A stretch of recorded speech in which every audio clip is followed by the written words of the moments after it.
everyone, and welcome to Storytime. My name is Erin, and I have a story I'd like to share with you. It's called Click, Clack, Moo, Cows That Type by Doreen Cronin. Let's listen together. Farmer Brown has a problem. His cows like to type. All day long he hears click, clack, moo. Click, clack, moo. Clickety, clack, moo. At first, he couldn't believe his ears. Cows that type? Impossible! Click, clack, moo. Click, clack, moo. Clickety, clack, moo. Then, he couldn't believe his eyes. Dear Farmer Brown, the barn is very cold at night. We'd like some electric blankets. Sincerely, the cows. It was bad enough the cows had found the old typewriter in the barn. Now they wanted electric blankets? No way, said Farmer Brown. No electric blankets. So the cows went on strike. They left a note on the barn door. Sorry, we're closed. No milk today.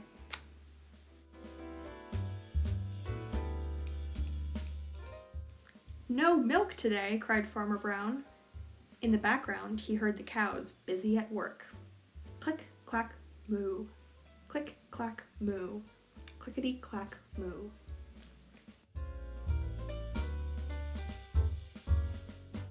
The next day, he got another note. Dear Farmer Brown, the hens are cold too. They'd like electric blankets. Sincerely, the cows.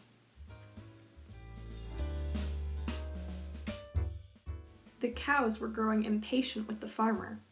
They left a new note on the barn door. Closed. No milk. No eggs. No eggs, cried Farmer Brown. In the background, he heard them. Click, clack, moo. Clickety, clack, moo. Clickety, clack, moo.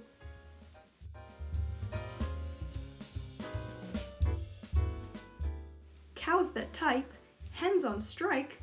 Who ever heard of such a thing? How can I run a farm with no milk and no eggs? Farmer Brown was furious.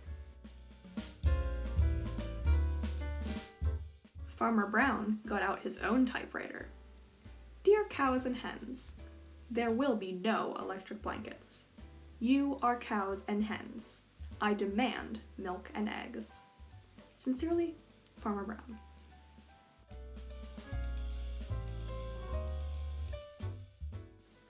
Duck was a neutral party, so he brought the ultimatum to the cows. The cows held an emergency meeting. All the animals gathered around the barn to snoop, but none of them could understand moo. All night long, Farmer Brown waited for an answer.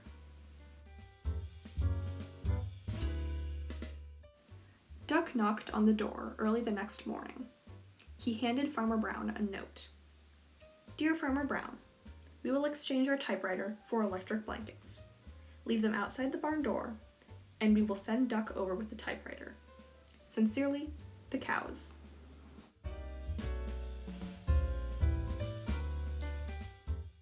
Farmer Brown decided that this was a good deal. He left the blankets next to the barn door and waited for Duck to come with the typewriter. The next morning, he got a note. Dear Farmer Brown, the pond is quite boring. We'd like a diving board. Sincerely, the ducks. Click, clack, quack. Click, clack, quack. Clickety, clack, quack.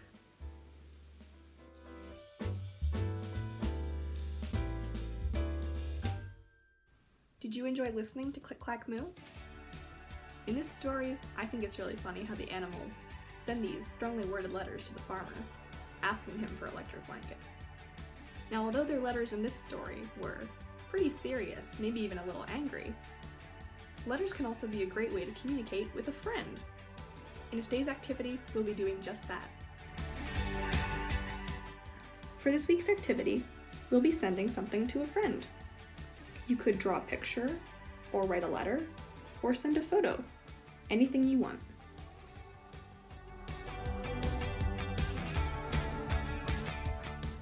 After you've prepared the thing you want to send to a friend, it's time to really send it. First, you need to put it in an envelope. Next, with the help of an adult, you need to write your friend's address down. The first line of the address will be your friend's name. The second line will be the street they live on. And the last line will be their town, state, and zip code.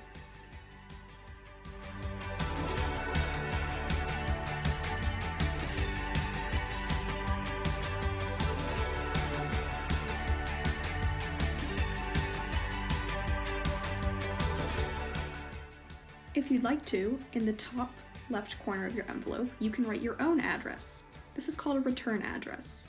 So if you accidentally send your letter to the wrong place, the post office can send it back to you. And of course, in the top right corner, you need to put a stamp.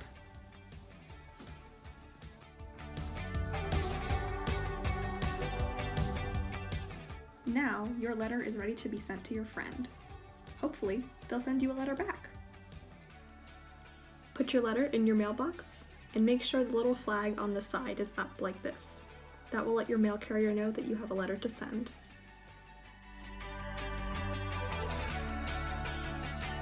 Thanks so much for tuning into this week's story time.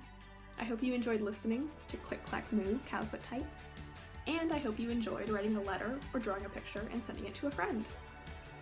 If you'd like to read this week's story at home with your family, it can be checked out from the Public Library for Union County in Lewisburg. And while you're on their website, which I'll include in the description of this video, you can check out their other great children's books and programs for all ages. Thanks again for tuning in, and I'll see you next week for the final video of Erin Shares a Story.